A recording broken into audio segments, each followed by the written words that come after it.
রাতে দফায় দফায় বৃষ্টিতে সেন্ট্রাল অ্যাভিনিউয়ের জলের পরিস্থিতি আপনাদের দেখালাম। আর এবার মেট্রো লাইনে জল জমে গিয়েছে, ফলে সপ্তাহের প্রথম দিন অফিস টাইমে একেবারে মেট্রো চলাচলে বিভ্রাট। সাধারণ মানুষজন, নিত্যযাত্রীরা সমস্যায় পড়েছেন। হিন্দল দে আমাদের প্রতিনিধি রয়েছেন আমাদের সঙ্গে। হিন্দল, একেবারেই দেখো, এই জল জমার যেই ভোগান্তি এবার কিন্তু সে তার প্রভাব পড়লো মেট্রোয়।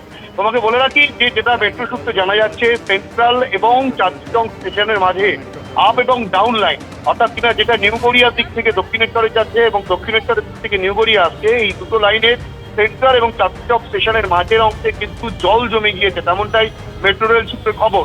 এবং সেই বিষয়টা মেট্রো সূত্রে জানানো হচ্ছে সকাল 9টা নাগাদ তাদের নজরে আসে এবং নিরাপত্তার জন্য, যাত্রীদের নিরাপত্তা এবং সুরক্ষার জন্য কিন্তু মেট্রো কর্তৃপক্ষ সিদ্ধান্ত নেয় যে তারা মেট্রো চলাচল কিন্তু ওই অংশে করাবে না।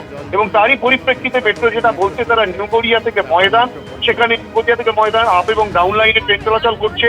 এবং অপরদিকে গিরিশ পার্ক থেকে দক্ষিণেশ্বর পর্যন্ত কিন্তু আপ এবং ডাউন লাইনে মেট্রো চলাচল করছে, অর্থাৎ কিনা ময়দান থেকে গিরিশ পার্ক পর্যন্ত এই যে অংশটা, সেই অংশে কিন্তু মেট্রো চলাচল সম্পূর্ণ বন্ধ রাখা হয়েছে। যেহেতু থার্ড লাইনে বিদ্যুৎ সংযোগ থাকে, স্বাভাবিকভাবে যে কোনো ধরনের বড় দুর্ঘটনা ঘটে যাওয়ার সম্ভাবনা রয়েছে। সেই বিষয়টাকে মাথায় রেখে মেট্রো কর্তৃপক্ষ আপাতত সেই অংশে ট্রেন চলাচল বন্ধ রাখলেও, মেট্রো চলাচল বন্ধ রাখলেও বাকি ময়দান থেকে নিউ গড়িয়া এবং গিরিশ পার্ক থেকে দক্ষিণেশ্বরের মধ্যে দুদিকেই মেট্রো চলাচল করাচ্ছে। কিন্তু এই মাঝের যে বেশ খানিকটা অংশ যে মেট্রো চলাচল বন্ধ, তার জন্য কিন্তু নিত্যযাত্রীরা কাজের দিন তারা কিন্তু সমস্যায় পড়ে গিয়েছেন। এবং যে চিত্র দেখা যাচ্ছে যে মেট্রো স্টেশনের বাইরে কিন্তু সে কারণে ব্যাপক ভিড় হয়েছে, বিভিন্ন অন্যান্য যানবাহনে যাওয়ার জন্য নিত্যযাত্রীরা তারা চেষ্টা চালাচ্ছেন।